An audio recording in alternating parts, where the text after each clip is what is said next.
सभी लोगों ने पिछले दिनों अपने जीवन को अच्छा बनाने के लिए एक प्रक्रिया पर विचार करना शुरू किया है और हमने ये महसूस किया है कि जब तक हमारी दृष्टि समीचीन नहीं होती तब तक हमारा जीवन हम व्यवस्थित रूप से आगे नहीं ले जा पाएंगे। इसलिए हमें अपनी दृष्टि की समीचीनता या दृष्टि की निर्मलता पर विशेष रूप से ध्यान देना चाहिए। दृष्टि निर्मल कैसे हो? तो जिनकी दृष्टि निर्मल हो गई है, यदि अपनी दृष्टि की निर्मलता को प्राप्त करने में लगे हुए हैं, उनके चरणों में बैठा जाए। सबसे आसान उपाय तो यही है। लेकिन हम तो जिनकी दृष्टि निर्मल है, जिन्होंने अपनी उस दृष्टि की निर्मलता के द्वारा अपने जीवन को बहुत अच्छा बना लिया है, उनके चरणों में रोज बैठते हैं। तो हमारी दृष्टि निर्मल हो जानी चाहिए। नहीं, इतने अकेले से काम न चलेगा। अभी पहले तो यही कहा जाएगा कि जिनकी दृष्टि निर्मल हो गई, जिन्होंने अपने जीवन को बहुत ऊंचा उठा लिया, अच्छा बना लिया, उनके चरणों में बैठो। लेकिन बैठना चरणों में, इसके मायने क्या है? उनके प्रति विश्वास, श्रद्धा और आंतरिक लगाव हमारे भीतर उत्पन्न होना चाहिए। जो हमारे आदर्श हैं, जिनके जैसा हम अपना जीवन अच्छा बनाना चाहते हैं, उनके प्रति हमारे मन में एक आंतरिक लगाव होना चाहिए, श्रद्धा और भक्ति होनी चाहिए। सो हमने ऐसा भी कर लिया है। अब हमारी दृष्टि निर्मल हो जानी चाहिए। तो कहते इतने से भी काम न चलेगा। वो जो आंतरिक लगाव है, वो जो श्रद्धा और भक्ति है, वो भी हमारे जीवन को, दृष्टि को निर्मलता ऐसे न दे पाएगी जब तक कि हम उस श्रद्धा और भक्ति और आंतरिक लगाव के द्वारा अपना संसार ही साधेंगे। वह जो श्रद्धा है, वह जो भक्ति है, वो परमार्थभूत होना चाहिए।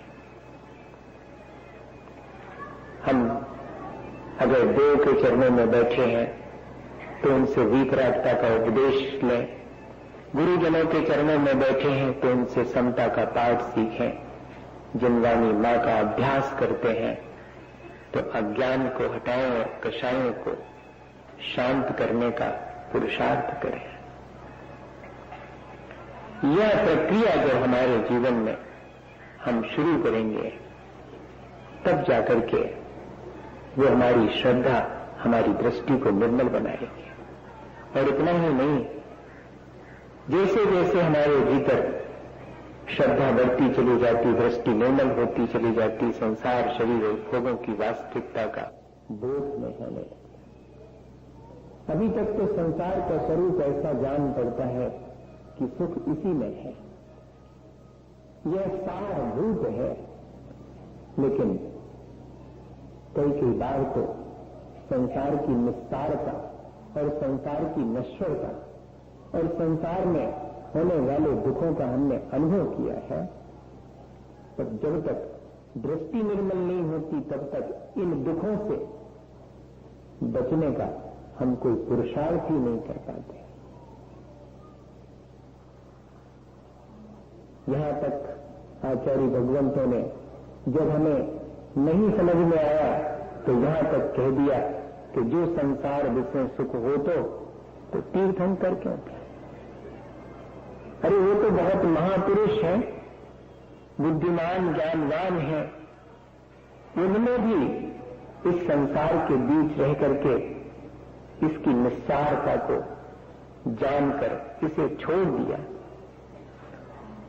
तब फिर हम किस बात का विचार कर रहे हैं? या इस संसार में हमें कौन सा सुख मिला आज तक?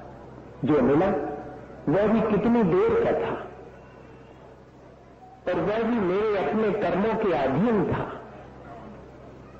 लेकिन ये विचार हमारे अंदर बहुत सुदृढ़ होना चाहिए, ताकि हम संसार की वास्तविकता, उसकी तासीर को ठीक ठीक समझकर उसके बीच कैसे रहना है ये सीख सकें।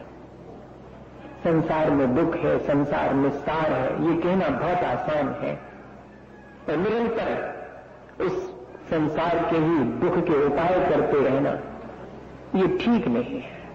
अगर मुझे संसार की निस्सारता का और संसार में प्राप्त होने वाले दुखों का ठीक ठीक श्रद्धान हो गया है, तो मैं उन दुखों से बचने का उपाय करूं।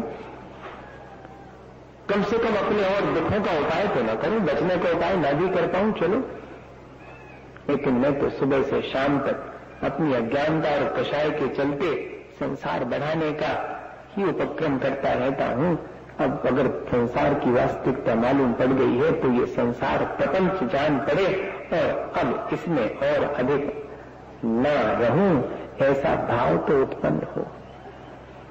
इस संसार से पार होने का भाव उत्पन्न होने लगे तो समझना कि संसार की वास्तविकता समझ में आ गई। संसार है क्या चीज? हमारे राग देश से निर्मित होने वाली रचना है। ये तो जो दिखाई पड़ता है ये तो लोक है, वो तो षड्द्रव्यों से निर्मित है, वो किसी ने नहीं बनाया, न कोई इसे साधे और संभाले है। वो तो अपने आप उत्पाद व द्रव्य से युक्त द्रव्यों से निर्मित हुआ है। पर वो जो संसार मैंने बनाया है उसका तो बनाने वाला मैं ही हूं, उसे मिटाने वाला और उसे संभाले रखने वाला मैं ही हूं। वो मेरे रागदेश से निर्मित संसार है, वो असार है।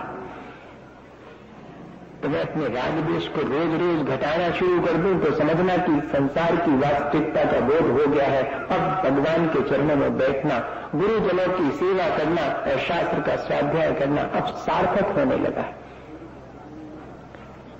भोग बुरे भव रोग बढ़ावे, बेरी है जग जी के और बेरस हो विपाक समय अपनी सेवत लागेंगे। आता सबको है, जानकारी सबको है, लेकिन अनुभूति इसीलिए लिखना पड़ा कि अहले दानिश कमयाब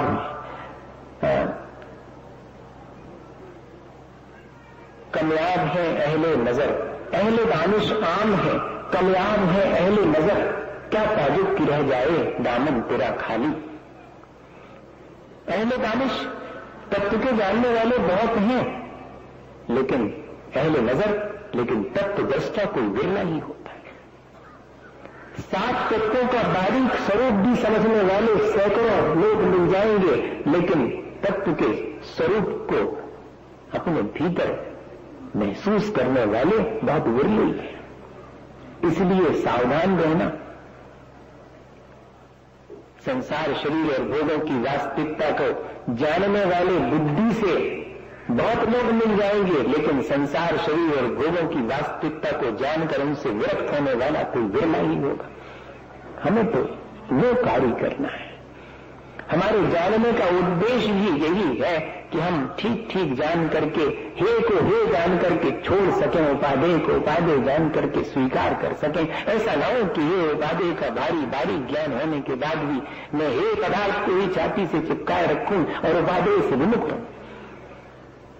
ये दृष्टि की निर्मलता यही काम करती है कि पहले हमें हे उपादेय का ठीक ठीक ज्ञान करा देती है, और इतना ही नहीं, फिर हे से हमें व्यक्त करना शुरू कर देती है।